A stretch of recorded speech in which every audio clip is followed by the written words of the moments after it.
Okay, this is we're in the SEM room for the GeminiSEM 500. I'm going to just show you how to operate the SEM. So first we're going to log in the computer. All right. Turn on SmartSEM right here. Just going to open the interface, open up the server, and it's going to start loading all the parameters.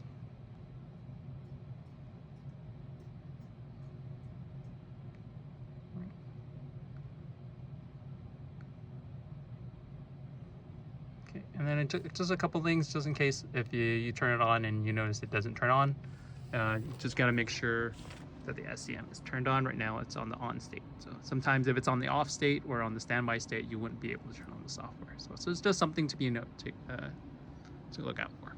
Okay. All right. So we're just waiting for this to load here.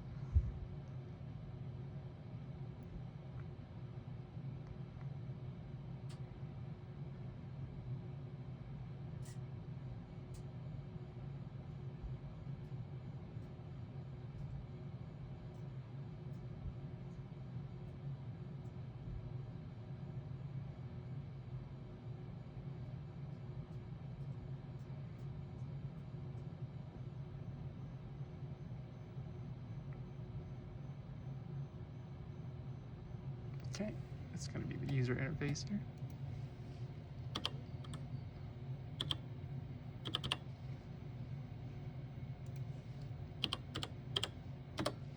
Okay.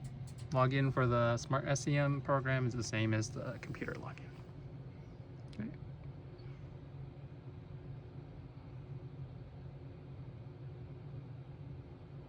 All right, so this is the interface. First thing, we need to make sure we vent the chamber. I already vented the chamber earlier, so now if you needed to, you'd come in and hit vent. Just to save us some time, I already vented the chamber. So you can see there's a gap here. Normally this would be sealed and you wouldn't be able to see it. So it's already vented. I have our samples inside, so I'll be over here. So just so, sample slots here. Let me take this out here. So this is how you take the sample out. There's a little hook here, so it slides on this disc. So if you needed to take your sample out, it'd be here. You put it on a clean surface like this chem wipe here. And so each of these have a screw here, so you can put different samples here. For our particular holder, we have a sample on 9, and we have it on 8 and 7. Just so you're familiar, we could put, so there's the slots for 7. You use the hex tool to tighten them, and then also for number 9, this is right in the center, right for number 9. Okay, sorry, put them in. When the rotation is 0, when you slide in, the flat side, which is here, should be facing the user that's on the computer. Okay, so I'm gonna slide this in here. Make sure that's flat.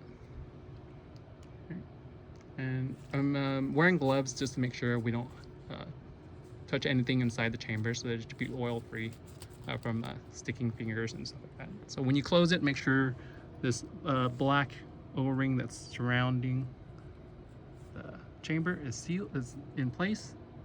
Right. I'm gonna close the chamber. So you should get it about here. Let me go back over here.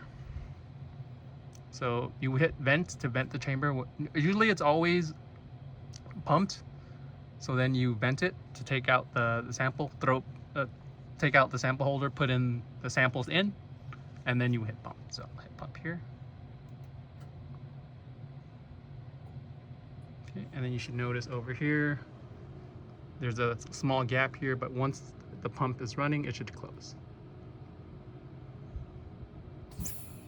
Okay, so you see the pump, now it's closed. Let's get there. And you can notice over here, it logs when the door is open and when the door is closed. Make sure that it says the door is closed when you close it before you hit pump. That way it'll pump properly.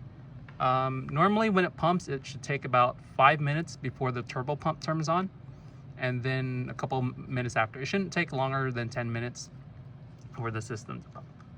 Okay. Also, we noticed over here, when we did pump the system, you see the door is sealed and we won't hear a vacuum sound. We don't hear like the air is being sucked from the room inside to the air chamber. So that's something to look out for. Make sure when you pump, there's no gap here and it's not pulling air in the room. If it is, then you'd have to go back to hit vent, and then making sure it's closed, and then repump the chamber. Okay. Let me just go over, while it's pumping, let me just go over some of the controls here. This is the control tab. For this is the GeminiSEM control tab itself. When you open the software, usually it will always be on. Just in case it isn't, this is the tab here. This is how you access this control here. Okay. This here is the data zone. Sometimes this also doesn't show up, so or if you want to make sure that shows up, you go up to here, view data zone, show data zone here. Okay. This shows all the important parameters that we're interested in: the voltage, working distance, signal. Right now it says USB TV, which is the camera view of the sample chamber right here. The camera view is basically viewing from this angle here. Okay, let me just zoom out here. So this is like the C-shaped chamber here. This is the door that we just opened. We put the sample in. The flat side should be over here. The reason why I'm so particular about making sure the flat side is on this side is that's how this sample holder is arranged. So all the slots numbered here. So when we double click on 8, left click, double click, it'll go to the right spot. Okay. So now that the sample's in, and while it's pumping, I'm gonna go over the controls here. There's a cheat sheet down here. Z is for up and down, T for tilt. X, Y is right here. This is the magnification knob. This is the reduced area function. It helps for focusing. These are the stigmator knobs. This is the aperture knobs. This is the wobbler that wobbles the aperture. That way you could adjust the apertures to make sure they're centered. There's scan, rotate, shift buttons. We probably won't use this as much. The brightness and contrast is self-explanatory. This is the focus. So then we'll focus the sample, scan, increase the scan speed, reduce the scan speed right there. Okay. All right, while it's pumping, I'm gonna move the sample chamber up. You can see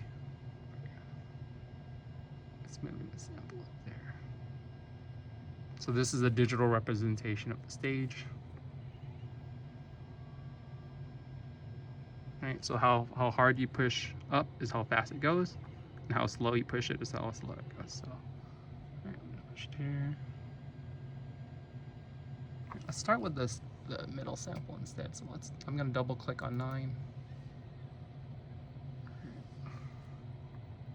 Move the sample up. And if your sample is flat, ideally you want to make sure that the red and the blue match. So if the sample is a little bigger, then of course you wouldn't do that. You'd have to leave a little gap. So I'm using the magnet here to zoom on the stage here, just to make sure we see the gap and it doesn't bump into this cone up here. Okay, I'm gonna move this up. Slow down a little bit. Okay, all my samples are relatively the same height. So you can see here, so the red and blue match. There's usually a relatively, it's just a good starting point. You can adjust the working distance. The working distance is the distance between the top of this cone to your sample. So you can always lower it if you want higher resolution. But usually where the blue and the red match is a good starting point. Okay, so now we're just waiting for the vacuum. Okay, just checking over here. You can see the turbo pump is turned on. Took about 4 minutes. So now, right now, we'll need to wait. Okay, so over here, if you want to check on the status, you would go over to the vacuum here. Right, the system vacuum is right here. We're waiting for the system vacuum to be a little lower, about 5 e to the minus 5 m bar, and that usually where. Okay, usually if the turbo pump isn't turned on yet, you won't see a reading here. So now we're just waiting for this. So you can see it's gradually going down. Right, and once this is below 5 e to the minus 5 m bar, then that's when the system vacuum will be ready.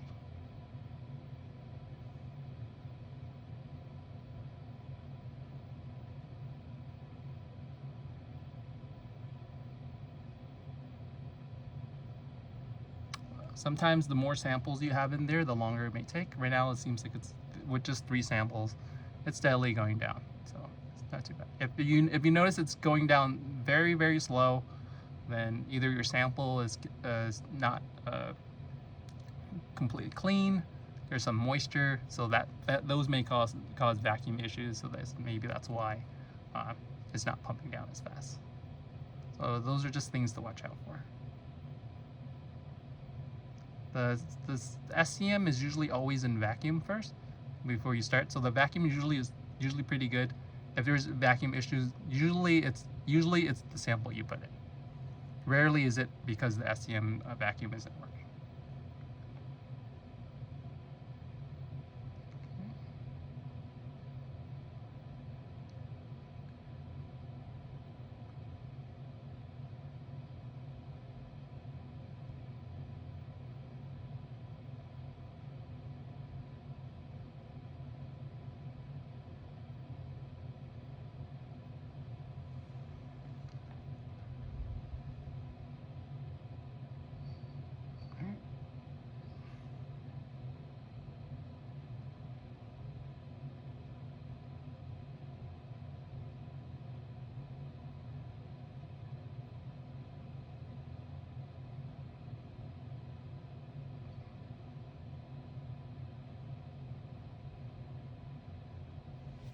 Just waiting for the vacuum.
This is usually the longest step, so I recommend when you do start up the SEM, you vent the chamber, put in your sample as fast as possible, hit pump.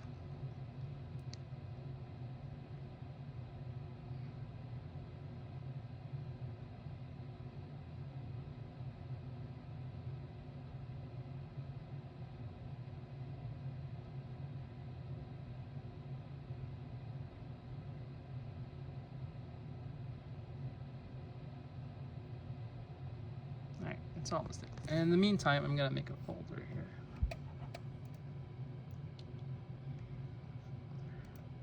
This could be just for today. So I'll save all our pictures into here. Let me take your sample here. Alright, so it's almost there. Just waiting for this here to be below 5.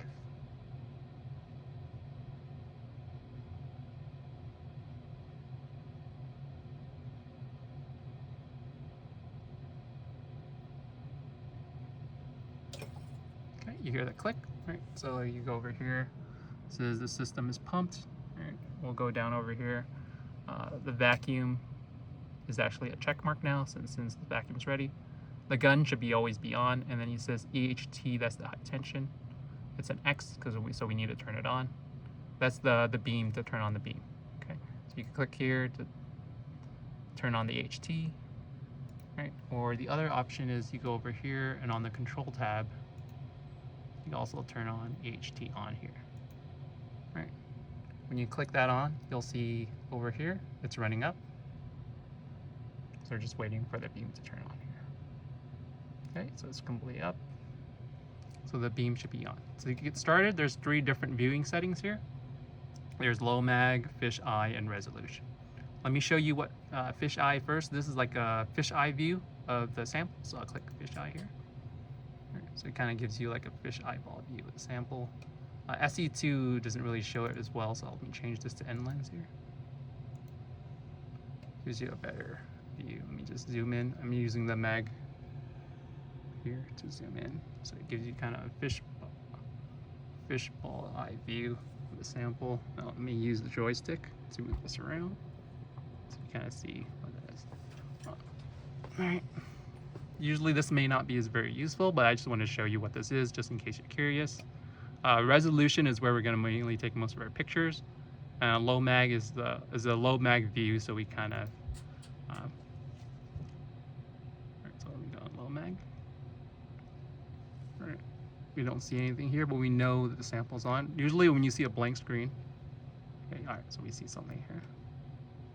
There's sample. I'm going to go to imaging here on the imaging tab. I'm going to turn on the auto brightness and contrast. All right. That way we get a better view here. I'm going to zoom out a little bit. All right. So this is our view of our sample here. I'm going to use the joystick move over. So this right here, these holes here, this is our carbon tape on the stub. And over here, this is our gold coated sample here. Okay. So there's different viewing screens here. I'm going to adjust. So this is like, these are different presets for viewing. You can also change it, adjust the speed here and everything here. But let me just show you the preset. So this is it's like for you want to just do a quick view. This is like the TV screen view. It looks pretty noisy, like an old TV screen. And you click on number 2 here. It does a quicker scan, so you can see the sample a little better. I usually prefer clicking on number 2 so I can see around. Number 3 is a little slower scan, right? But 3, it's hard to move because in the middle of moving, you see how it smears the image a little bit. So I recommend using 2 when you're looking around. 4 and 5 is for taking a picture. So say if this is a, let me, just so you know, so this cone here, this is basically if I click on camera here, this switches back to our viewing. See this cone? So the cone here, we're actually looking inside the cone. That's why you see the ring. So if I hit camera again, all right. So this is the cone, we're looking inside there. All right.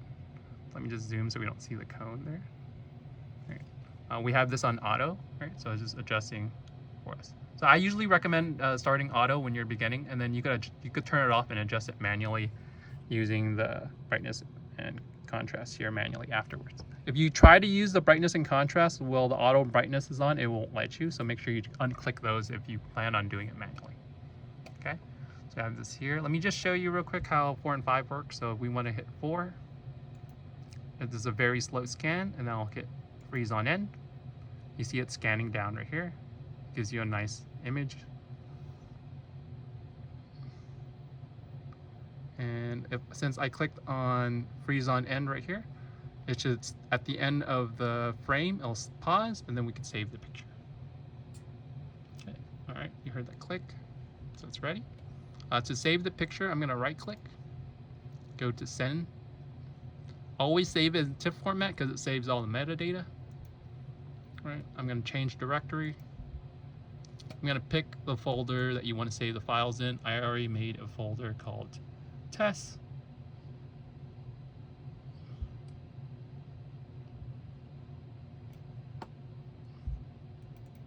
Okay, so we'll select this folder here. I'm gonna name it.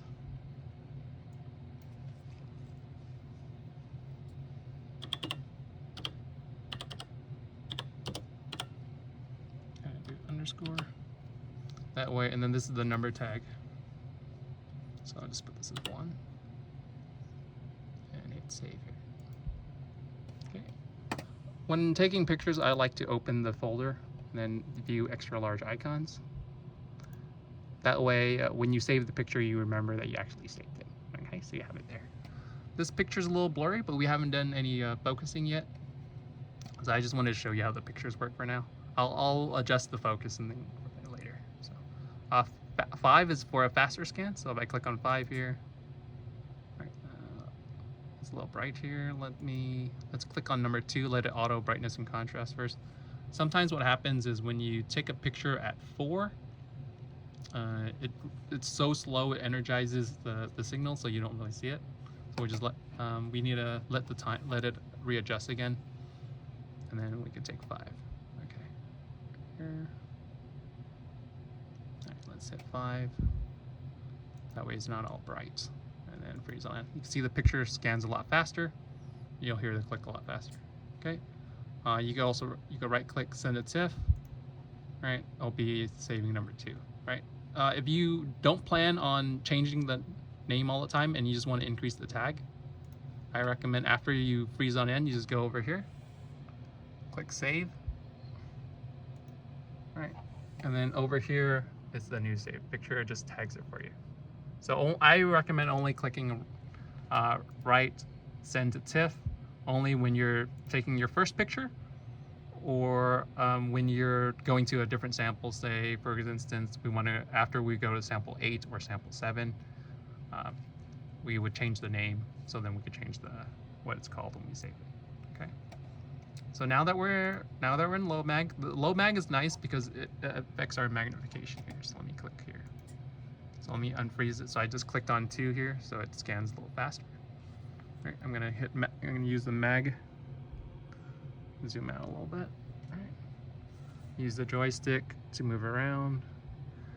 You can see I'm pushing it to the left, but the screen it's moving to the right. So the reason why this happens is because the stage, the camera, or the detector is stationary, but the stage is so the stage moves right, but the camera is on top, or the detector is on top. So when it collects the signal, it perceives it as moving the opposite direction. Just because the stage is moving, but the viewer is not moving. So okay. These parameters down here, you could adjust them. This is the EHT. Normally for imaging, I would keep it around 1 to 3. If you need higher signal, then I would increase it. For most viewing purposes, for high resolution surface imaging, we keep it between 1 and 3. So 3 will be more on the higher end. This is our signal here. You could also double click, change the number if you wish for the EHT. You also do the same thing for the mag here. The working distance here, this doesn't have any effect while we're in low mag. It actually only changes when we're in resolution. So we could kind of ignore the working distance when we're in low mag because it doesn't really mean anything. It means more in the resolution. Okay. For mag, we can also double click. If we want a specific magnification, we could put in 100, enter, and then it'll shoot us to 100 mag. Okay. We can also do 1,000. You could either put 1,000 or you can also put 1K. Right, and it'll shoot you to 1,000. Right now it's not focused, so let me use the focus knob here. Right, adjust it, see if I can get this to focus. Right. So 1,000 is a little too much for low mag. In resolution, we would be able to do it, hopefully. But for low mag, we probably won't be able to do it. So I'm going to lower the mag a little bit manually with the knob. And let me adjust. And so to make this picture look better, we need to make sure we focus it better. So I'm going to use the focus knob. Let's see if we can get this better. All right, so you see like how the image smears. Looks about, doesn't smear. Then you see how it stretches this way, vertically. And then it stretches horizontally here. So focus, when you see the stretching is because there's astigmatism in the lens. So we need to use the stigmator buttons here to fix it. Okay. So right now we're at focus where it doesn't stretch. Then I'm gonna go on the stigmator X control and the stigmator Y control until the picture looks better. So I'll use the X first. Go in one direction, see if it gets better. It gets worse, so I just keep going. So where I think it looks best, then I'll switch to the stigmator Y. I'll adjust this. So I see like the picture looks, there's getting more detail right here. Then I'll do the same thing for X. Go back to X, and you see how that image looks sharper now.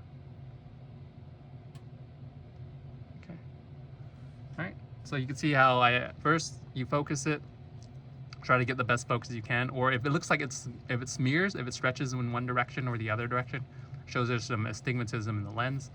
Afterwards, you adjust the stigmator, you adjust where you think has the best signal, and then as you just have to play around with these buttons back and forth until you get the best picture, as you can see here. Right, and then I could go back to the focus knob and adjust it, see if it smears.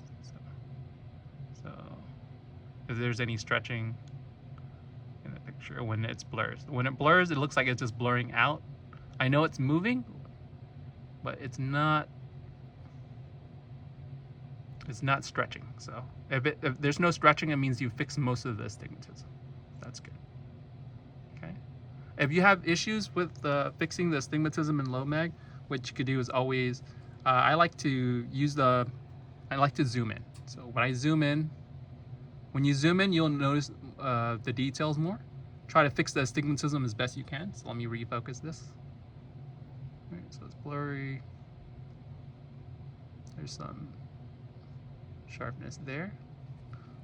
Just the stigmator again. Let's see if I can get it to look better. Blurry, better, a little better. Gets blurry over here, so I go back to where it looked better. Right, and then I go over to the stigmator Y, do the same thing. Blurry, then see where it was the sharpest. Maybe about here. Okay, and then refocus it.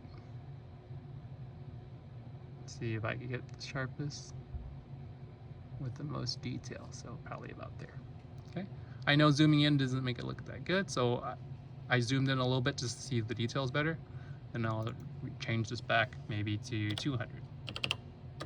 Right, so then you can see the details a lot better. Okay, so that's a trick when if you have trouble focusing. I would zoom in, fix the astigmatism. And usually if you zoom in and fix the astigmatism for a high mag, then any mag lower than that usually is fixed as well. Right, so this sample's kind of moving a little bit here. Let me change this maybe at 100. It'll be more stable. Okay. Sometimes samples are depending on your mag, it energizes the sample, so you want to lower the viewing, how much you want to view. That way the sample doesn't move as much. Okay, so let me hit 4. Freeze on end. All right, so then this picture should be a lot better than the first picture that we just randomly took.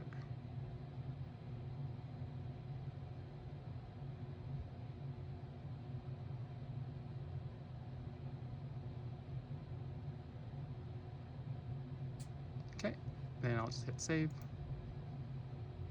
And then you can see over here the picture is saved.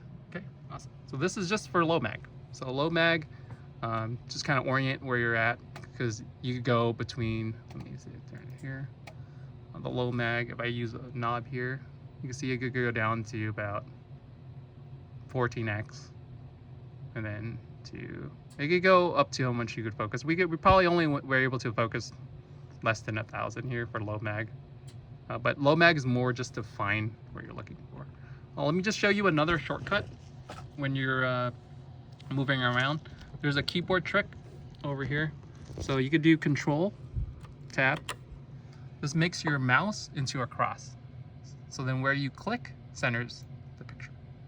Right? So instead of just using the joystick to move around, you also do Control Tab and click where you want to go.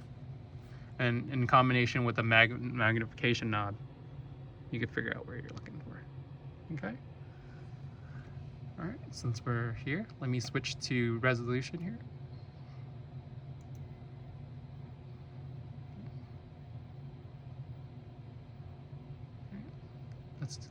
When you switch between low mag and resolution, you have to redo the auto brightness and contrast because they're a different set of lenses. So let me click here and here. Right, so it's auto brightness and contrast right now. Trying to get the right intensity here. Okay, good. All right. I'm gonna refocus it. All right, so you can see the threads a little better. Okay, so what I'm gonna do so earlier when we're in low mag, we could adjust the astigmatism to fix it. When we're in resolution, we could also fix the aperture. So when we focus, the sample doesn't move. Okay, so you usually can only do it in resolution. For some reason, the low mag setting doesn't work. Okay, so let me zoom in here onto the sample. For resolution mode, I recommend adjusting everything when the mag is above 1,000, because anything below mag 1,000, you won't be able to notice the difference. Let me show you real quick. So see how resolution, this is the lowest mag, 149. It depends on the working distance, but you can see that's how low it could go. Okay, so let me just zoom in here, above 1,000.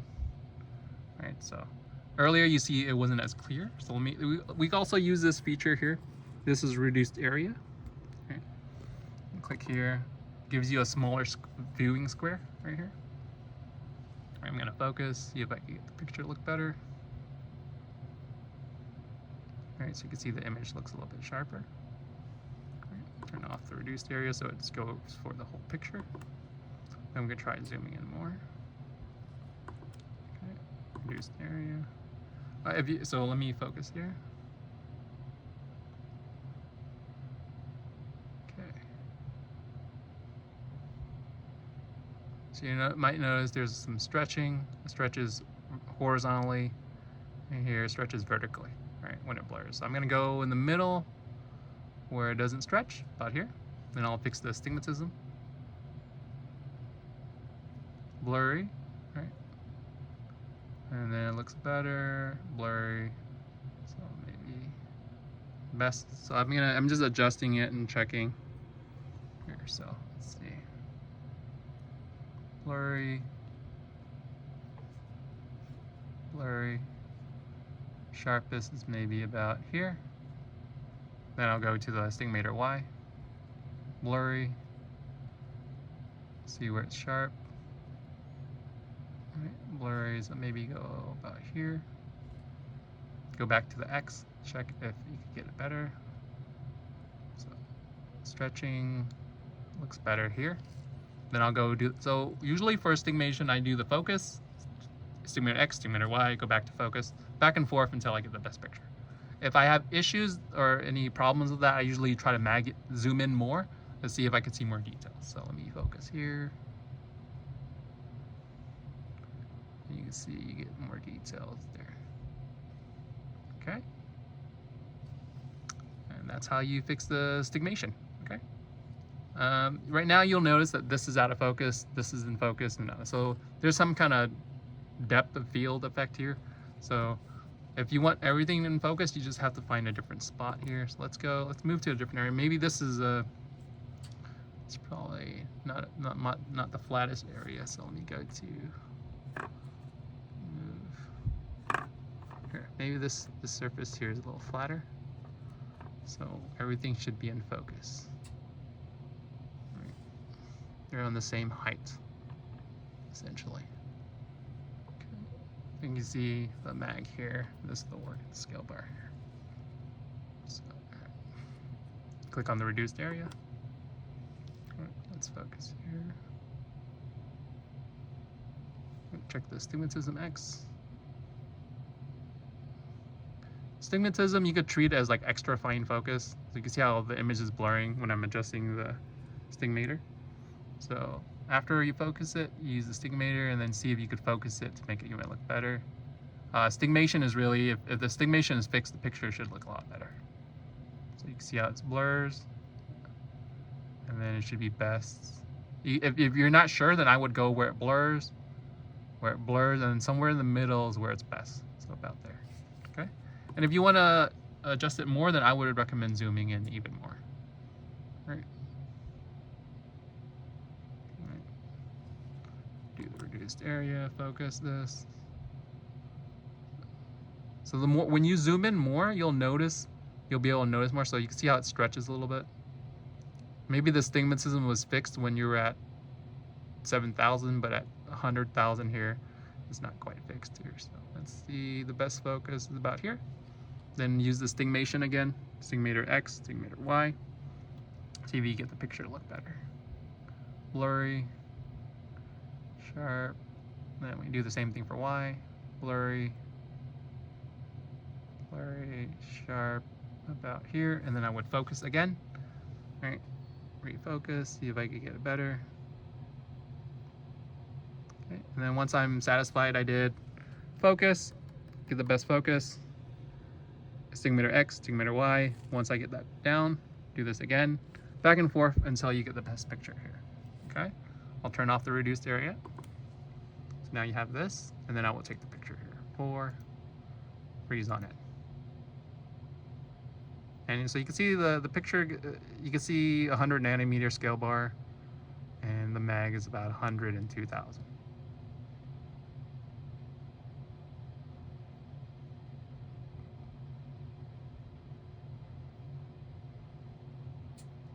Okay, then I'll hit save here. And then the picture should be saved over here. Okay. So I also remember I mentioned the working distance here. The working distance is how far you are away from the sample. So when the sample's at focus, that's how far you are. Okay, so what I mean is, so if I unfreeze this, I hit 2 here to unfreeze it. I'm gonna use the focus knob here, and then when I adjust the focus, you'll notice the working distance changes. All right. Well, maybe it's you probably don't notice it right now because the mag is I'm too zoomed in. So let me zoom out a little bit. Right, now I'll adjust the focus. Right, so you'll see that the working distance changes, right, as you focus. And when the sample is in focus, right, that's when you're at the right working distance. Also, another trick that's nice is when you zoom in. So if you go back to 1,000, or sorry, 100 and something. Let me just re-click here. 100. Okay, let me just do reduced area, refocus this picture here. Okay, so that looks good. So since we fixed the astigmatism here, we could tell that astigmatism is fixed because when we focus it, it doesn't you'll see minimal stretching, or it shouldn't stretch at all. It just kind of blurs in and out. You do notice the sample moves a little bit. That's when we need to fix the aperture. So let me go over, this is the aperture fixing here. So we could click on Wobbler. It gives you this switching back and forth. So we gotta lower the amplitude a little bit so it doesn't move as much. Right. So you can see it's moving left and right. If it's moving left and right, I would use the X. If it's moving up and down, I would use the Y. So since it's moving up and down, actually it's kind of moving diagonal right now. So I'm gonna just use the X first to stop the horizontal movement. I'm just gonna move in one direction. I move it quite a bit, so I'm just giving it a whirl, right? Making sure it moves in one direction or not. So if I'm wrong, so see I overshot it, it's moving faster, so I'll go the other opposite direction until it's kind of just, once I notice it just moves up and down like here, that means I've fixed the aperture X. So now I'm gonna use the aperture Y to fix the up and down motion. So I'm just gonna give it another whirl. I went the wrong way, so it's going and getting worse. It's moving up and down more. So I'll go counterclockwise now. And then once I notice it's getting better, I'll slow down my rotation. So, right, so I'll try to fix it so it's steady. I notice now there's some X movement left and right. So I'll go back to aperture X, try to fix that. Okay, and then I notice it's moving up and down a little bit. So you kind of go back and forth between X and Y until it kind of stops moving and it just kind of pulses in the same spot. So something like this, right? Kind of just pulses at the same spot, right? That's what you want for the aperture, right? And then you know the aperture setting is fixed, or you know that you fixed it, is by using the focus knob. When you adjust the focus knob, it just blurs in and out the sample. You see how earlier the sample was moving? Now it doesn't move as much, or it doesn't move at all. Okay, that's how using the focus. That's how you know the aperture is fixed. If you can also remember for stigmation, once you know you're ready to take a picture, adjust the focus. If it moves, the aperture is not fixed, right? If it smears, so you see it doesn't stretch up and down, and one side of blurriness, and doesn't stretch the other way.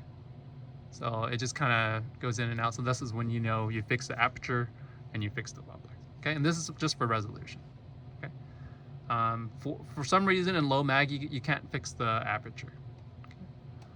All right. Also, let me show you something useful over here in this window over here.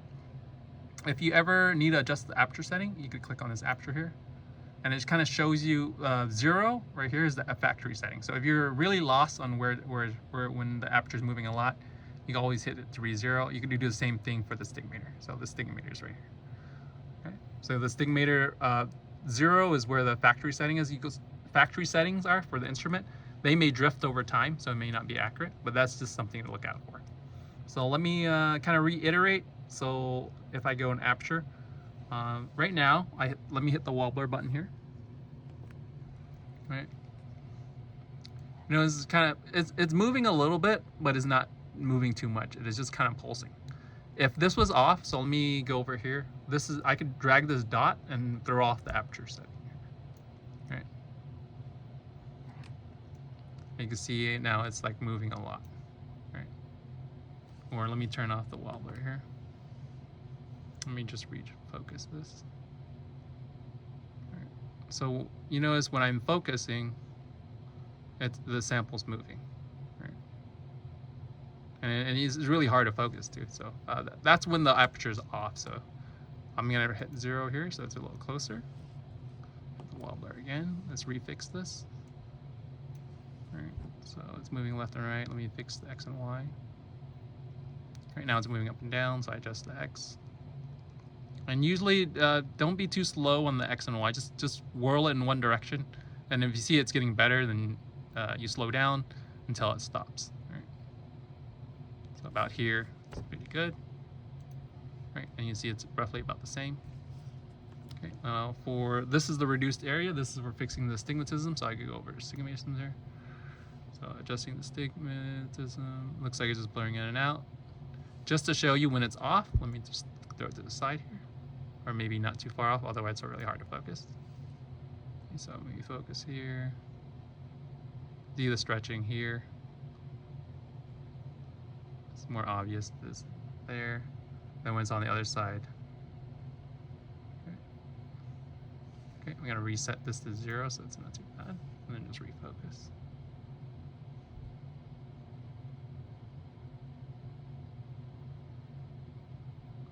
All right, so stretch. So where it doesn't stretch is about here, and I'll fix go X, see if it looks better. Blurry. Best shape is here, and then I go use the other shape. I'm using the Y now.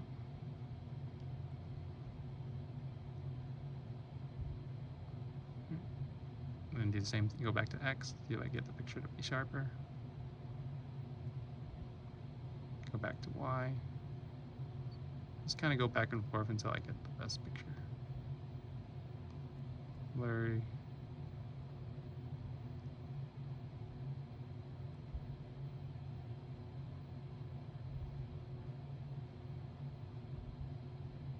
Right, refocus it. Let's see.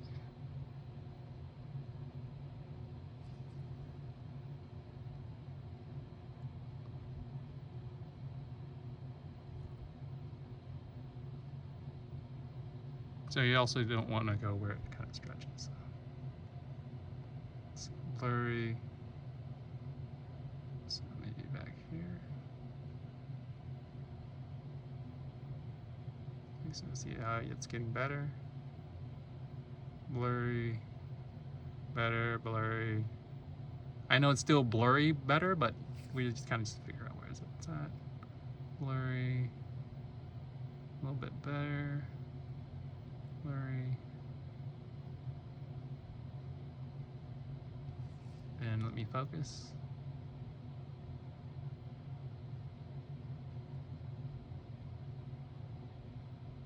There.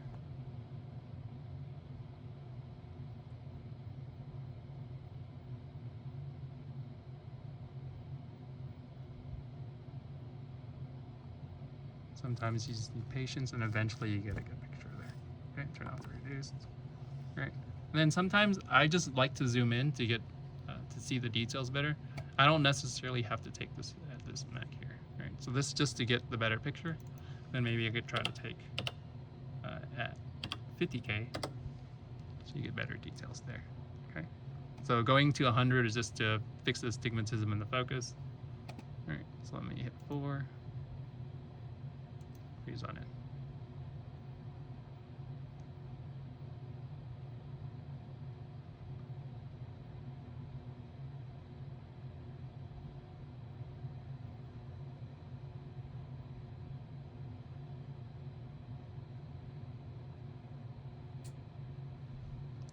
So let's save, and we have that picture there. Okay, let me show you some other features. So when we go to imaging, we could go,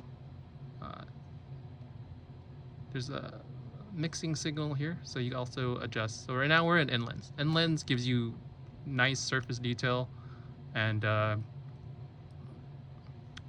nice surface detail on the material, but you also if you want more 3D for the picture, you can also change this to SE2. Right. Inlens gives a secondary electron signal on the location of the beam where the sample hits, where the beam hits the sample, and the surrounding area around the sample. SE2 is all the possible secondary electron signals, and that gives you a better 3D effect. So let me just show you here, SE2, and SE2 is the main signal for low mag as well. So, okay. So you can see this is more 3D. Usually for SE2, when you're in resolution, the signal's not as good. So this is usually where I would do auto. Turn off the auto and then adjust it manually. I'm increasing the brightness, then increasing the contrast. Right.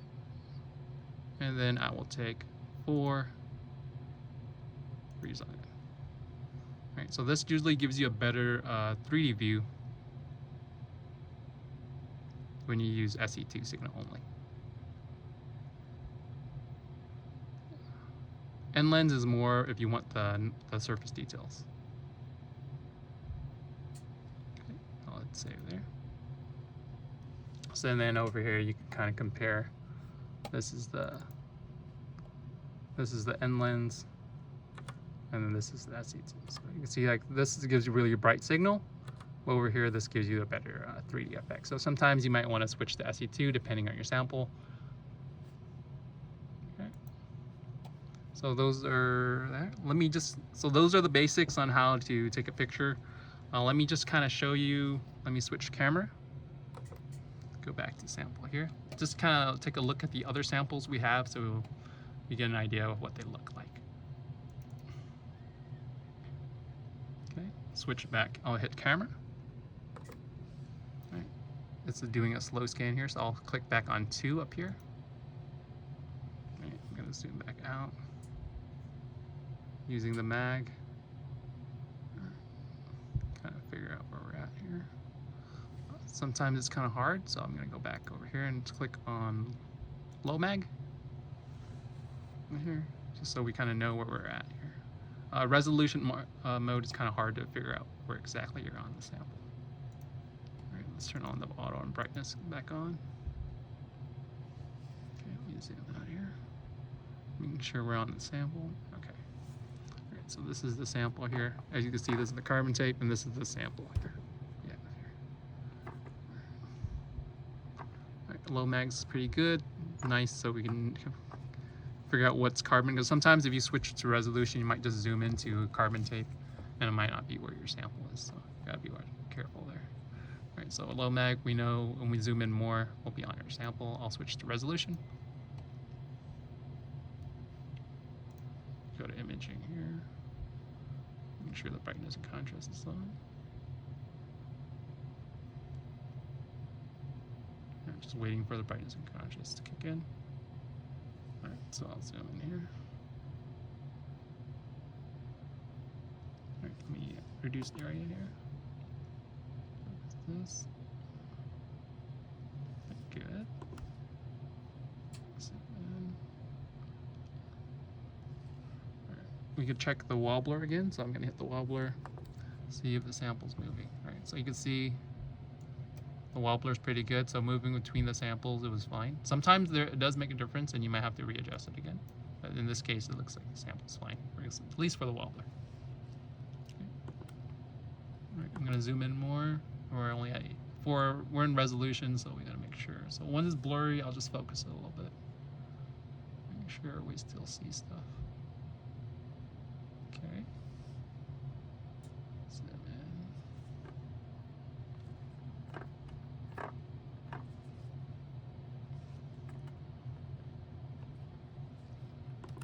in. Reduced area here. Let's see if we can see this better. I'm going to do Control Tab. Zoom in on this area here. Okay, take off the reduced area, put it back on. All right, let's focus. You see there's some stretching. So there's some astigmatism fixed for this sample. So I'll go, let's see, the stretches here. Stretches here. It doesn't stretch about here, so we could fix the astigmatism here. I'll start with the X. So here, looks the best. Then I go to the Y. It looks the best here. Then I'll finish off with using the focus.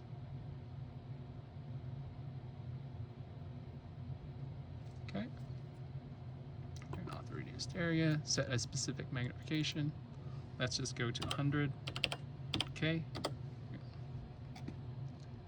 We'll hit 4. Freeze on it.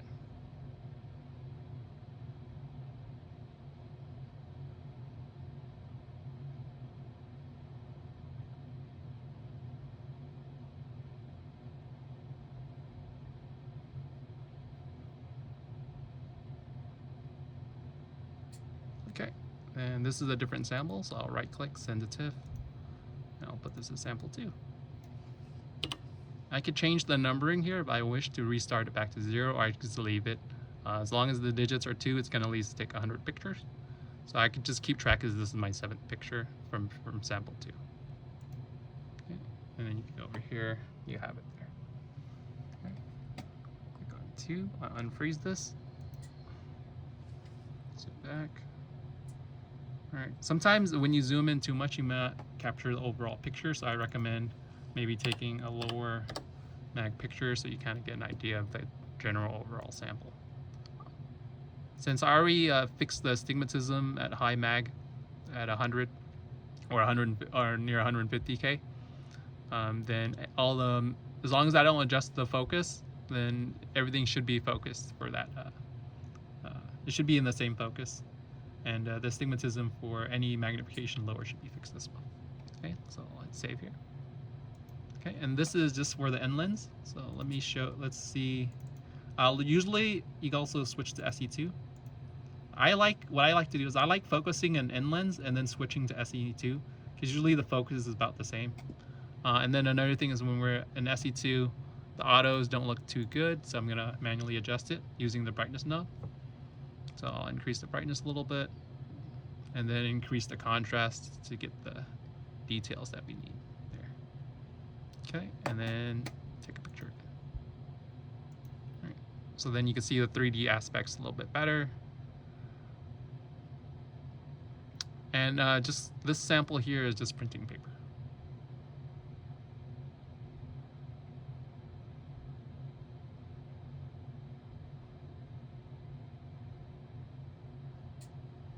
Okay, and then I'll hit save. Okay, so hopefully this is how you would take pictures, and then you would move on to your other sample here. You could just double click onto our last sample there. But for now, let me just show you how to shut down the instrument once you're done. So here we'll go to Control. All right, we'll turn on EHT off. When we click that, you'll notice this run down button over here is going to run down. The beam's going to shut off. And over here, the EHT, so that there's a timer, there's X, right? Now we need to vent the chamber. Okay, I'm gonna hit camera here, so we kind of see where our sample is here. I'm gonna use the mag knob to zoom back out. And auto lowers the stage down. So if you're logged into iLab at this point and you're done with your session, you would turn them off. Your pictures that you take, you could upload them into Box. Okay, so I'm gonna vent the chamber. We take our samples out. We're gonna put the sample holder back in, and then we'll just hit pump again when we're done. So, and then that should be over here. Okay, so system, we're waiting for it to vent. So once it's vented, it should take about 2 or 3 minutes for it to vent. You'll see a gap here when it's vented. All right. At the beginning of the video, I already had the system vented, so we'd save some time. But for here, let me just show you how long it takes here. So we'll have this vent.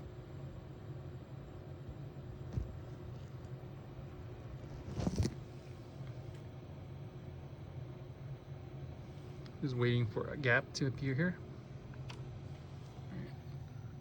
While it's venting, this is also a good time, since it takes a little bit of time. This is probably a good time to upload your pictures up to Box. Okay.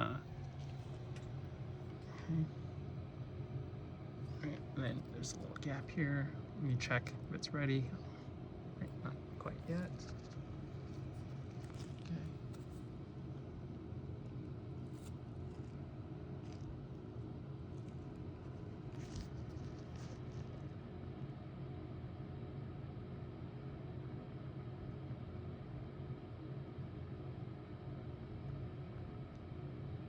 Sometimes you can hear the machine breathe when it's vented. Okay, I think that's about ready. Okay, awesome. Okay. All right, once it's out, take out your, so we'll take the sample out here.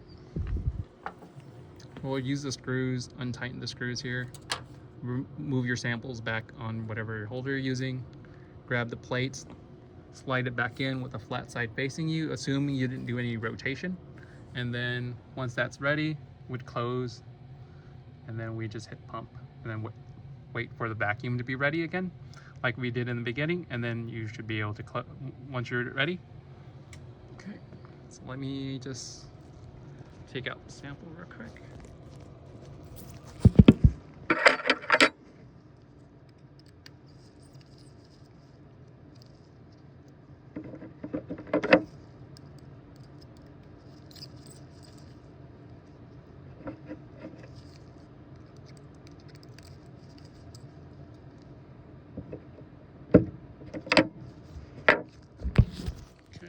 So I've taken out the samples, slide it back in. All right, make sure the O-ring is in place again. Close the chamber.